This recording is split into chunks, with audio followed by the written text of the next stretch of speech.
Morning students राजे economics का lesson चल रहा है बेसिक कंसैप्ट्स तो उस आप पिछे national income per capita income पढ़ चुके हैं। तो अज आप थर्ड कंसैप्ट क्लीयर करांगे जिहड़ा हैगा कंजप्शन।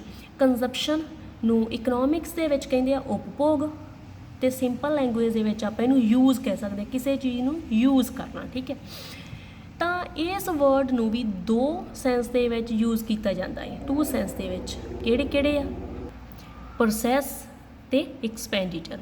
प्रोसैस एक सिंपल क्रिया कह सकते हैं। एक्सपेंडिचर का मतलब होंदा है खर्च। कुछ क वर्ड आउणगे जिन्हां दा मैं तुहानूं नाल नाल मीनिंग भी क्लीयर करूँगी। एक्सपेंडिचर का मतलब होंदा खर्च, खर्चा। ठीक है, तो आपां प्रोसैस देखते हैं पहला भी प्रोसैस की सेंस दे विच कंजप्शन नूं की मतलब आपां इहदा लै सकते हैं। So in the sense of process के सेंस दे विच it is an activity which satisfy human wants directly. ये एक एक्टिविटी है, एक क्रिया है विच सैटिस्फाई ह्यूमन वांट्स जिहड़ी कि ह्यूमन दियां वांट्स नूं सैटिस्फाई करदी आ, संतुष्ट करदी आ डायरैक्टली सीधे तरीके दे नाल। लाइक जिवें use of water to satisfy thrust. प्यास नूं बुझाउण दे वास्ते आपां पानी का यूज़ कर लिया, पानी आपां पी लिया, पानी का आपां उपभोग कर लिया, उहदे नाल अपनी प्यास बुझ गई। And use of food for satisfy hunger. भुख लगी सी, भुख नूं सैटिस्फाई करन दे वास्ते आपां की कीता, फूड ले लिया, फूड का यूज़ कर लिया, उपभोग कर लिया। तो प्रोसैस दे विच एक क्रिया के रूप में कंजप्शन का उपभोग का मतलब की है भी activity which satisfy human wants directly. Directly human दियां वांट्स नूं सैटिस्फाई कर रही है, उहनूं असीं कंजप्शन कह दिंदे आ। कंजप्शन का हुण जो इन्हां दोहां दे विचों आपां नूं एग्जाम्पल निकलदी है जां जो आपां नूं इहदे विचों डेफिनेशन निकलदी है वो की है। Thus consumption is that process by which a person use the utility of a good in order to satisfy his wants। Consumption की आ इस तरह का प्रोसैस जिहदे विच person uses the utility of goods. Goods चीज़ां बनियां हुई चीज़ां की सहूलत है जिहड़ी उहनूं परसन यूज़ करता है कादे वास्ते, टू सैटिस्फाई हिज वांट्स आपदियां जरूरतां नूं पूरीआं करन दे वास्ते चीज़ां की सहूलत नूं वरतदा है तो उस नूं असीं कंजप्शन कह दिंदे आ in the sense of process. Second जो अपना आउंदा है in the sense of expenditure. खर्च की सेंस दे विच कंजप्शन नूं किस तरीके दे नाल लिया जांदा है। In the expenditure sense consumption means the total expenditure which is incurred जां spend on the consumption goods. Total expenditure मतलब सारा खर्चा, कुल खर्चा which is spent on the consumption goods. Consumption मतलब उपभोग जां आपां कह सकते हैं खपत। गुड्स चीज़ां, खपत का जो समान है उहदे वास्ते जो स्पेंड किया गया है सारा खर्चा उहनूं असीं की कहने आ, कंजप्शन। दोबारा फिर मैं रिपीट करदी हां, खपत समान उपर वरत्या जाण वाला, स्पेंड किया जाण वाला सारा खर्चे नूं उपभोग कहा जाता है, कंजप्शन कहा जाता है। हुण इधर की सीगा, इधर सी कि वो चीज़ां जिहड़ियां सानूं डायरैक्टली साडी वांट्स नूं, ह्यूमन वांट्स नूं सैटिस्फाई कर दिंदियां है उन्हां नूं कहंदे कंजप्शन कहने आ। आपां उपभोग तां करदे हां हरेक चीज़ दा, पानी दा भी करदे हां, जो हैगा आपां फूड दा भी करदे हां, सारियां चीज़ां दा उपभोग करदे हां। मान लो पैन दा करदे हां, कापी दा करदे हां, आपदियां जो अपणियां जरूरतां उन्हां नूं सैटिस्फाई कर लैंदे हां। इधर होर सेंस दे विच इहनूं वरत्या गया है पर इधर खर्च के रूप में, सिर्फ खर्चे के रूप में इहनूं वरत्या गया है कि कंजप्शन वालियां जो चीज़ां है, जो खपत दीयां चीज़ां है, उन्हां ते जिन्ना भी स्पेंड किया जाता है वो जिहड़ा टोटल खर्चा है उहनूं असीं की कहने, उहनूं असीं उपभोग कहने, उहनूं असीं कंजप्शन कहने आ।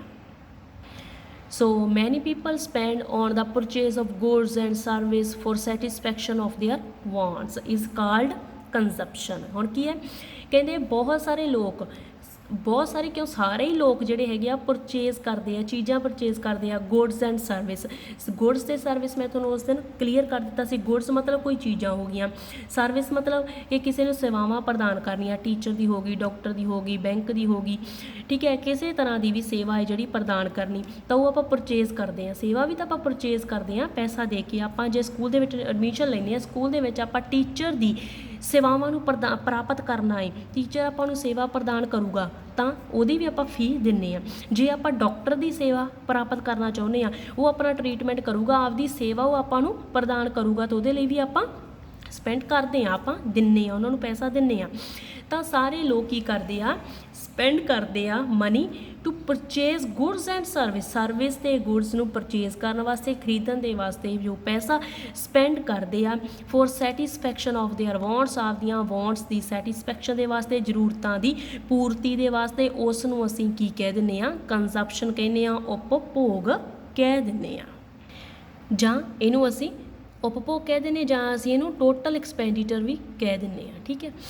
ਐਗਜ਼ਾਮਪਲ ਹੁਣ ਮੈਂ ਤੁਹਾਨੂੰ ਥੋੜ੍ਹਾ ਜਿਹਾ ਹੋਰ ਕਲੀਅਰ ਕਰਦੀ ਹਾਂ। ਮੰਨ ਲਓ ਟੋਟਲ ਇਨਕਮ ਆਪਣੀ ਕਿੰਨੀ ਹੈ, ਟੋਟਲ ਇਨਕਮ ਕਿਸੇ ਵੀ ਫੈਮਿਲੀ ਦੀ ਮੰਨ ਲਓ 20,000 ਹੈ, ਤਾਂ 20,000 ਟੋਟਲ ਇਨਕਮ ਹੈ ਜਿਹੜੀ ਉਹਨਾਂ ਨੂੰ ਕਿ ਪ੍ਰਾਪਤ ਹੋਈ ਆ। ਹੁਣ ਉਹਦੇ ਵਿੱਚੋਂ ਹੋ ਸਕਦਾ ਹੈ ਉਹਨਾਂ ਨੇ ਆਪਦੀ ਫੈਮਿਲੀ ਦੇ ਵਾਸਤੇ ਜੋ ਚੀਜ਼ਾਂ ਲੈ ਕੇ ਆਉਣੀਆਂ, ਸਾਰੀਆਂ ਚੀਜ਼ਾਂ ਹੈ ਨਾ, ਜੋ ਖਾਣ ਦੀਆਂ ਵੀ ਹੋ ਗਈਆਂ, ਪਹਿਨਣ ਦੀਆਂ ਹੋ ਗਈਆਂ, ਘਰ ਦੇ ਹੋਰ ਜ਼ਰੂਰਤਾਂ ਸਮਾਨ, ਤਾਂ ਕੰਜ਼ੰਪਸ਼ਨ ਆਫ ਗੁੱਡਸ ਤੇ ਚੀਜ਼ਾਂ ਤੇ ਕਿੰਨਾ ਖਰਚਾ ਹੋ ਚੁੱਕਿਆ ਹੈ, ਕਿੰਨਾ ਖਰਚਾ ਹੋਇਆ। 20,000 ਦੇ ਵਿੱਚੋਂ 15,000 ਉਹਨਾਂ ਨੇ ਸਪੈਂਡ ਕਰਤਾ, ਕੰਜ਼ੰਪਸ਼ਨ ਹੋ ਗਈ 50,000 ਦੀ, ਤਾਂ ਸੇਵਿੰਗ ਕਿੰਨੀ ਹੋਈ, ਸਿਰਫ 5,000, ਠੀਕ ਹੈ। ਤਾਂ ਟੋਟਲ ਇਨਕਮ ਕੀ ਹੈ, ਉਹਦੇ ਵਿੱਚੋਂ ਕੰਜ਼ੰਪਸ਼ਨ ਆਫ ਗੁੱਡਸ ਹੋਊਗੀ। ਟੋਟਲ ਇਨਕਮ ਇੰਨੀ ਹੈ ਤਾਂ ਉਹਦੇ ਵਿੱਚੋਂ ਕੰਜ਼ੰਪਸ਼ਨ ਆਫ ਗੁੱਡਸ ਹੋਊਗੀ, ਮਤਲਬ ਕਿ ਚੀਜ਼ਾਂ 'ਤੇ ਆਪਾਂ ਖਰਚਾ ਕਰਾਂਗੇ, ਬੇਸ਼ੱਕ ਉਹ ਪ੍ਰੋਸੈਸ ਦੇ ਰੂਪ ਵਿੱਚ ਕਰਾਂਗੇ ਜਾਂ ਫਿਰ ਐਕਸਪੈਂਡੀਚਰ ਦੇ ਰੂਪ ਵਿੱਚ ਕਰਾਂਗੇ, ਠੀਕ ਹੈ। ਤਾਂ ਆਪਾਂ ਖਰਚਾ ਉੱਤੇ ਕਰਾਂਗੇ ਹੀ ਕਰਾਂਗੇ। Income consumption plus saving, consumption ਤੇ ਸੇਵਿੰਗ ਦੇ ਪਲੱਸ ਨੂੰ ਆਪਾਂ ਇਨਕਮ ਕਹਿ ਦਿੰਦੇ ਹੁੰਦੇ ਆ। ਉਹਦੇ ਵਿੱਚੋਂ ਆਪਾਂ ਕੰਜ਼ੰਪਸ਼ਨ ਕੱਢ ਲੈਂਦੇ ਹਾਂ, ਖਰਚ ਜਿੰਨਾ ਹੋ ਗਿਆ ਉਹਨੂੰ ਸਾਈਡ 'ਤੇ ਕੱਢ ਦਿੰਦੇ ਹਾਂ ਅਤੇ ਫਿਰ ਪਿੱਛੋਂ ਸੇਵਿੰਗ ਹੋ ਜਾਂਦੀ ਹੈ।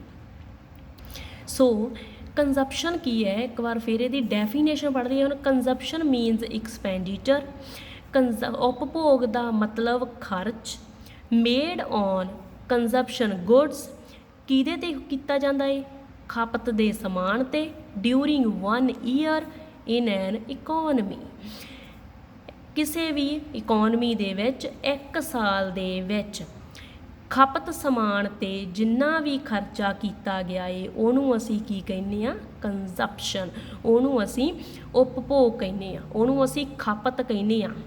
ਦੁਬਾਰਾ ਫਿਰ ਰਿਪੀਟ ਕਰਦੀ ਹਾਂ ਮੈਂ, ਕਿਸੇ ਵੀ ਇਕੋਨਮੀ ਦੇ ਵਿੱਚ 1 ਸਾਲ ਦੇ ਵਿੱਚ ਕੰਜ਼ੰਪਸ਼ਨ ਗੁੱਡਸ 'ਤੇ ਜਿੰਨਾ ਵੀ ਖਰਚਾ ਕੀਤਾ ਗਿਆ, ਐਕਸਪੈਂਡੀਚਰ ਕੀਤਾ ਗਿਆ ਹੈ, ਉਹਨੂੰ ਅਸੀਂ ਕੰਜ਼ੰਪਸ਼ਨ ਬੋਲਦੇ ਹਾਂ। It is called consumption. ਖਪਤ, ਉਪਭੋਗ, ਯੂਜ਼, ਇਹਦੇ ਵਾਸਤੇ ਵਰਡ ਯੂਜ਼ ਕੀਤੇ ਜਾ ਸਕਦੇ ਆ। ਸੋ ਮੈਨੂੰ ਉਮੀਦ ਆ ਵੀ ਤੁਹਾਨੂੰ ਇਹ ਚੈਪਟਰ ਕਨਸੈਪਟ ਬਹੁਤ ਚੰਗੀ ਤਰ੍ਹਾਂ ਕਲੀਅਰ ਹੋ ਗਿਆ ਹੋਊਗਾ। 2 ਸੈਂਸ ਦੇ ਵਿੱਚ ਹੀ ਇਹਨੂੰ ਆਪਾਂ ਜਿਹੜਾ ਹੈਗਾ ਦੇਖਣਾ ਹੈ, ਸਮਝਣਾ ਹੈ। Thank you so much.